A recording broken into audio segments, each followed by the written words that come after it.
Fems, kita isi perut dulu ya. Kali ini kita sarapannya pakai pastry. Ngomong-ngomong, kamu bisa nggak bedain pastry sama bakery? Sekilas memang kelihatannya serupa, padahal aslinya nggak sama loh Fems. Pastry berasal dari bahasa Prancis, yaitu pâtisserie, yang berarti kue-kuean. Sementara bakery sendiri merupakan bagian dari pastry Fems. Pastry terbagi jadi dua jenis, yaitu kue kontinental yang umumnya menggunakan margarin dan mentega, serta kue oriental yang menggunakan lemak cair seperti santan. Kali ini kita mau bahas nih jenis kue pastry yang terbuat dari campuran tepung terigu dan cairan lemak. Spesial untuk kamu nih Fems. Nah, saya mau kasih nih beef pastry. Olahan beef pastry merupakan cita rasa daging sapi giling yang dibalut dengan kulit yang renyah dan lembut Fems. Bahan-bahannya terdiri dari tepung terigu protein tinggi, tepung biasa, dan air es. Sementara untuk pelengkap, ada butter, keju cheddar, daging giling, gula pasir, garam, telur, dan penyedap rasa. Proses dimulai dengan membuat adonan pastry. Untuk menghasilkan kulit pastry yang baik, sangat tergantung dari komposisi bahannya Fems. Adonan pastry tidak boleh terlalu tipis pada saat dilipat. Kemudian, saat menggiling adonan, gak boleh ditekan terlalu keras Fems, karena akan membuat kulit mudah sobek saat di oven. Oh iya Fems, karena produk pastry ini memiliki rasa yang gurih dan sedikit asin, jadi beef pastry olahan Ibu Ming Ming ini masuk ke kategori savory pastry. Savory pastry ini memang lebih identik dengan isian daging Fems. Setelah adonan siap, kemudian masuk ke pembuatan filling. Siapkan daging giling, campurkan telur, garam, merica, kaldu jamur, dan pelengkap lainnya. Kemudian tambahkan juga sedikit tepung. Setelah itu, lanjut ke bagian isinya. Fems, beda nih dengan olahan roti yang membutuhkan suhu sekitar 160 derajat Celcius. Saat pemanggangan, pastry membutuhkan suhu di atas 200 derajat Celcius. Untuk satu loyang beef pastry ini harganya mulai dari 200 sampai dengan 300 ribu rupiah. Selain beef pastry, ada juga produk dari makaroni, galantin, dan olahan lainnya. Nah, buat kamu yang penasaran nih Fems, cus order aja Fems. Lokasinya ada di Villa Bukit Emas, Kota Surabaya, Jawa Timur.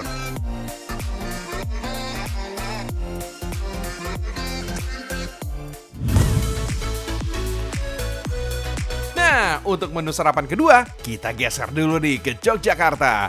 Di sini ada sajian yang masih terdapat unsur sapinya.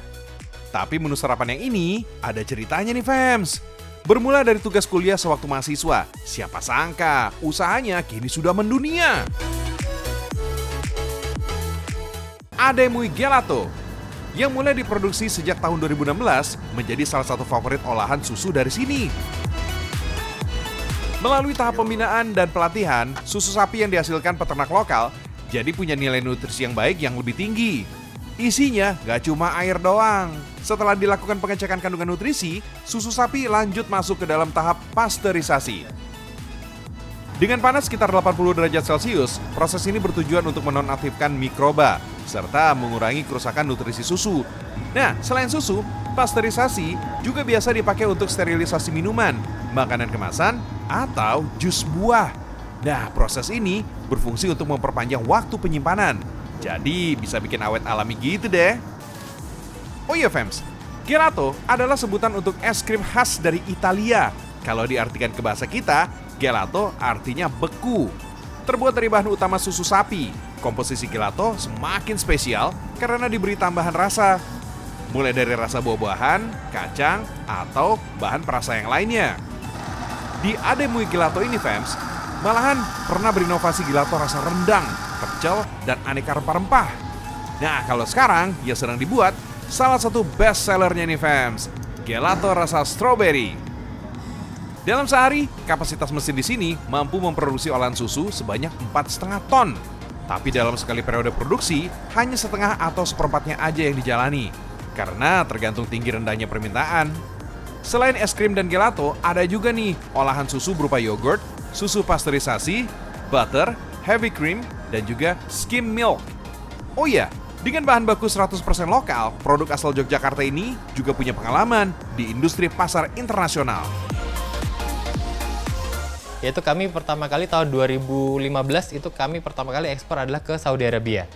Nah, alhamdulillah tahun lalu kami dikirim ke Dubai oleh Pemprov DIY, jadi kami dapat buyer juga dari Dubai, itu yang kami coba ekspor ke sana. Apa yang diekspor adalah es krim powder.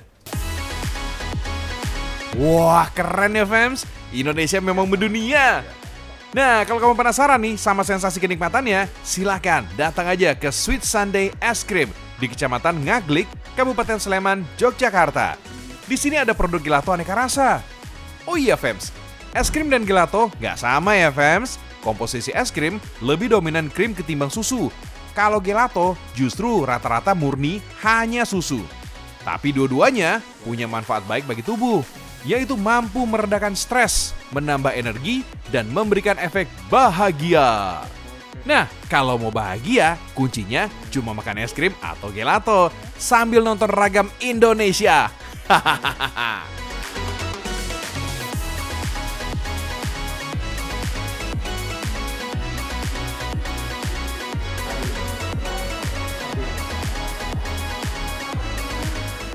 Fams, menu pertama dari Prancis. Menu kedua, wah, dari Italia. Nah, the question is, kira-kira ada nggak ya olahan susu dari Indonesia? Banyak fams. Nah, apa sih yang nggak ada di Indonesia? Pengen tahu seperti apa? Let's check this out.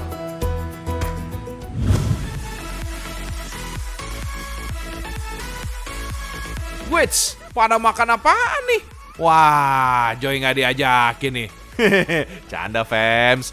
Mereka ini lagi makan salah satu produk UMKM yang merupakan olahan susu dari desa Nogosaren, Getasan, Semarang, Jawa Tengah.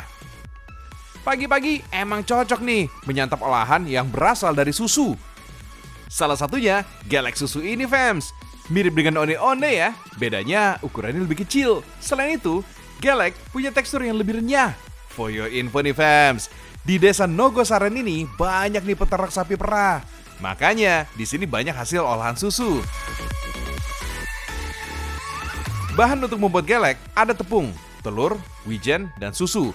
Kalau biasanya onde-onde ada isinya, kalau yang satu ini tanpa isian. Yuk kita lihat yuk proses buatnya. Susu murninya harus dibuat mengental terlebih dahulu fams. Caranya dengan dimasak dan dicampurkan dengan sedikit cuka. Lalu buat bahan dasar adonannya. Dengan cara mencampurkan minyak mentega, telur dan tepung, aduk sampai buihnya hilang. Lanjut, campurkan dengan susu yang sudah mengental. Baru deh dijadikan adonan. Kalau udah, bentuk adonan menjadi bulat-bulat. Tambahin juga biji wijen. Gak cuma jadi gurih fams, biji wijen juga membuat adonan jadi lengket pada saat digoreng. Menggoreng gelek gak boleh sembarangan loh fams. Agar hasilnya sempurna, teknik masaknya menggunakan api kecil serta minyak yang cukup banyak. Paling lama 10 menitan lah. Kalau warnanya udah kekuningan atau kecoklatan, tandanya tinggal angkat dan siap disajikan. Dengan ngemil gelek ini fams, kita udah banyak dapat kandungan gizi karena berasal dari susu sapi murni. Selain itu, pada biji wijen juga banyak kandungan vitamin E, zat besi, dan kalsium.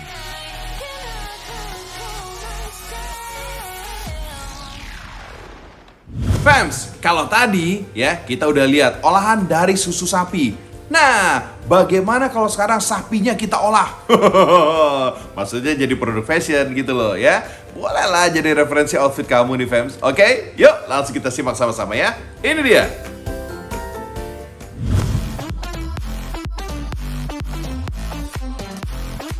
Fams, sepatu sebagai alas kaki seakan menjadi salah satu benda yang wajib kita punya. Nah, di Indonesia ada fakta keren nih terkait dengan sepatu. Jumlah produksi sepatu di negeri kita menduduki peringkat keempat di dunia. Pada 2018 lalu, Indonesia memproduksi total 1,4 miliar pasang sepatu. Angka ini memberi kontribusi sebesar 4,6% dari total produksi sepatu sejagat raya. Wah, keren ya! Sepatu Indonesia bikin nyaman dunia. Merek-merek kelas internasional emang banyak yang membuka pabrik di negeri kita. Tapi asal tahu aja nih, sepatu lokal dalam negeri juga nggak kalah kualitasnya. Ini nih salah satunya, sepatu kulit anak bangsa dari kota Jogja. Namanya sepatu Kiwa. Mengedepankan kualitas dan kenyamanan pemakainya. Sepatu kulit ini nggak tutup mata pada tren fashion. Pemilihan warna serta model sepatunya jauh dari kesan klasik fams. Malahan ada juga nih, produk sepatu kulit dengan lukisan tangan di atasnya. Sepatu kulit Kiwa mulai dirintis sejak tahun 2015 lalu, fams. Walau belum genap 1 dasawarsa, pengalaman orang-orang di baliknya jangan dipandang sebelah mata. Memiliki experience lebih dari 25 tahun di dunia persepatuan Nusantara, sepatu dari usaha keluarga ini langsung menarik minat banyak mata. Saat masa pandemi, dikala banyak usaha yang bertumbang, karya sepatu kulit dari Jogja ini justru bangkit dengan penjualan yang terus naik. Bahan baku kulit kualitas terbaik didatangkan langsung dari peternak sapi di wilayah Jogja dan Pulau Jawa. Bisa dibilang material utama untuk sepatunya nyaris 100% lokal. Berbeda dengan produksi sepatu jenis pabrikan. Sepatu dari sini diproduksi handmade alias minim bantuan mesin. Dalam sekali produksi, kapasitasnya mungkin gak sebanyak produk pabrikan. Tapi dengan begitu, kualitasnya jadi lebih terfokus. Untuk satu model sepatu aja, fams, butuh waktu sekitar 4-6 bulan sebelum dilepas ke pasaran. Jadi kadang-kadang di kaki itu kan jutaan syaraf ya ada di situ. Jadi kalau misalnya di kaki itu ada 1 mili aja ketinggian atau kesempitan, itu kaki nggak bisa bohong, pasti rasanya nggak nyaman. Nah itu yang membuat kami ada research dulu, ada develop dulu, ada wear test dulu sebelum itu diluncurkan. Fams, dari Jogja, karya sepatu kulit ini udah merambah ke hampir seluruh daerah di tanah air. Gak cuma itu aja, langkah kaki sepatu kulit ini juga udah menapak sampai ke luar negeri. Kalau Indonesia udah rata ya sekarang. Kalau di luar negeri sudah Kanada pernah, Jepang, India, Hong Kong, Belanda, itu udah ada semua memang. Wajar aja sih, fams, kalau produknya diminati. Secara kualitas dan model, emang sekeren itu sih, fams. Kalau untuk harganya, di kisaran Rp700.000 sampai Rp2 juta sepasangnya. Oh iya, fams, sebagai alas kaki, sepatu menjadi kotor itu udah biasa. Asal terus dirawat dan dipakai secara wajar, keawetannya tetap bisa terjaga, fams. Merawat sepatu berbahan kulit sebenarnya gak jauh beda dengan merawat kulit kita sendiri. Cukup beri semir atau lotion khusus pembersih. Sepatu kulit lama bisa jadi kinclong lagi, fams.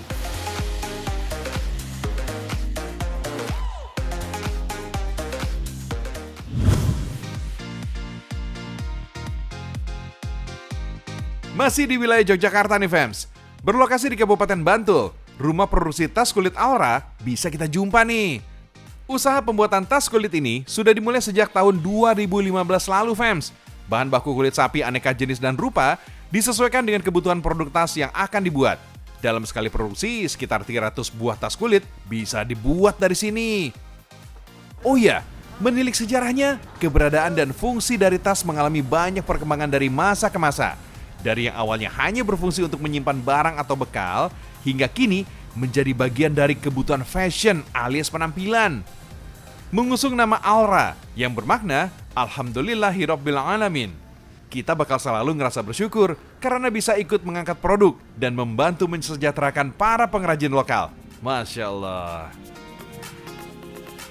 Untuk produk tas kulit kami 80% itu memang kita pasarkan ke dalam negeri, Mas. Nah, untuk ke luar negeri itu kita memang ada yang pasar luar negeri, tapi selama ini secara tidak langsung. Jadi orang ambil produk dari kami, kemudian dijual lagi di luar negeri atau white label. Untuk pengalaman kami mengirim keluar itu kita ada Jepang, Belanda, Malaysia, kemudian Australia, Mas. Widih, keren gak tuh, fams? Dari Yogyakarta, tas kulit lokal kita sampai ke 3 benua. Gak bakal kecewa deh, fams. Bikin penampilan dan tingkat kepercayaan diri kalian bisa makin bertambah.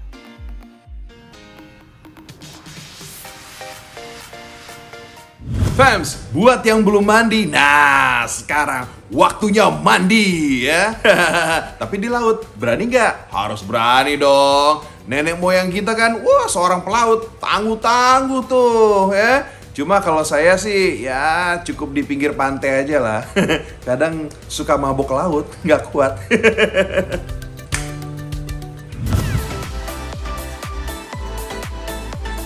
Fams, beginilah tradisi menurunkan kapal finisi khas desa Tanah Beru, Bulukumba, Sulawesi Selatan. Namanya Anyorong Lopi. Tradisi Anyorong Lopi erat kaitannya dengan kehidupan nelayan. dengan perahu tradisional kebanggaannya yang disebut pinisi. Anyorong Lopi adalah kegiatan menarik atau mendorong kapal dari galangan kapal tradisional yang disebut batilang menuju tepi pantai. Tapi nggak pakai alat berat ya fams, melainkan rame-rame pakai tenaga manusia. Makanya jumlahnya bisa ratusan orang. Ayo semangat pak, jangan kasih kendor. Untung aja jaraknya nggak jauh fams, hanya sekitar 500 meter. Jadi hanya menghabiskan waktu sekitar 4-5 jam aja. Fams, pinisi adalah perahu layar tradisional kebanggaan suku Bugis Makassar. Pinisi memiliki 2 tiang utama dengan 7 layar. Digunakan sebagai alat transportasi barang antar pulau atau kapal dagang. Konon, menurut naskah Lontarak Igaligo, pinisi pertama kali dibuat oleh putra mahkota kerajaan Luwu sekitar abad ke-14 untuk digunakan berlayar ke negeri Cina, melamar seorang putri yang bernama Wei Chudai. Kabarnya, pinisi pertama kali dibuat di desa Arafems, kemudian dikembangkan di Tanah Beru, kecamatan Bonto Bahari. Makanya, pembuatan perahu pinisi disebut juga Ara. Perahu pinisi rata-rata berbobot di atas 100 ton. Lunas atau bagian bawah pinisi terdiri dari 5 papan yang menggambarkan rukun Islam dan sholat 5 waktu. 2 tiang bermakna 2 kalimat syahadat, sedangkan 7 layar berasal dari jumlah ayat surah Al-Fatihah. Bagi suku Bugis Makassar, perahu pinisi diibaratkan layaknya makhluk hidup. Bagian depannya menyerupai manusia yang sedang berenang, menempelkan kedua tangannya. Pinisi juga diyakini memiliki urat, kulit, dan juga roh. Jadi membuatnya gak boleh sembarangan fams, harus dengan ritual adat dan doa-doa.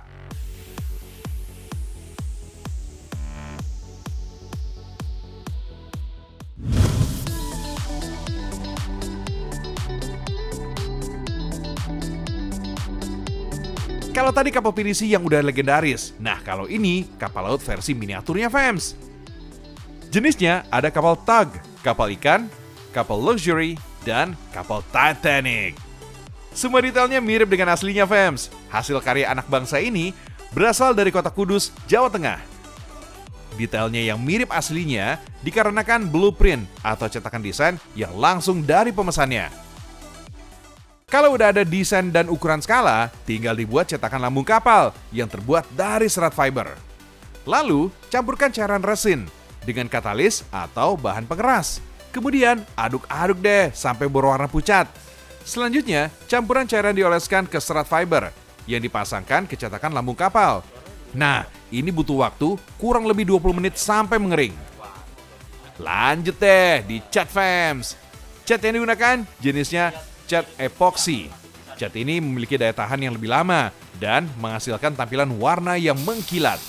Untuk membuat satu kapal ukuran kecil, membutuhkan waktu yang tidak sebentar fams, supaya hasilnya maksimal dan tidak mengecewakan pemesannya. Sekarang memasuki tahap akhir, yaitu detailing. Ini yang merupakan kelengkapan detail dari kapalnya fams, mulai dari aksesoris yang terbuat dari paralon PVC sampai nama kapalnya. Kesabaran dan ketelitian tingkat dewa memang jadi faktor utama pembuatan miniatur kapal ini. Kapal yang sudah selesai diletakkan ke plakat miniatur yang berisikan informasi kapalnya. Tinggal di-furnish deh dan siap dikirim kapalnya. Sejak tahun 2007, Mas Eko Mulyo inilah warga yang berhasil membuat hobinya menjadi karya yang bernilai jual tinggi. Emang pemesannya siapa aja sih Mas Eko? Kok bisa bernilai jual tinggi gitu sih? Biasanya itu yang pesan dari perusahaan kapal nasional dan perusahaan kapal swasta. Ada juga dari kolektor. Yang paling kecil kita bikin itu dari ukuran 30 cm sampai 1 meter. Tapi tidak jarang juga ada yang 1 meter ke atas. Udah pernah pengiriman ke luar negeri 2 kali. Ke Venezuela dan Thailand. Wih, mantul Mas Eko. Pemesannya udah sampai ke Venezuela dong. Terus, kalau kalian sendiri gimana? Tertarik juga kan pastinya? Hei, masuk Mas Eko.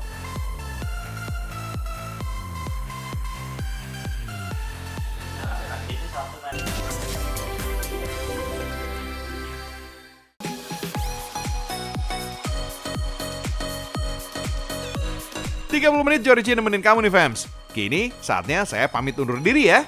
Kita ketemu lagi hari Senin FMs. Saksikan terus Seragam Indonesia, karena Indonesia mendunia. Jumat barokah semua.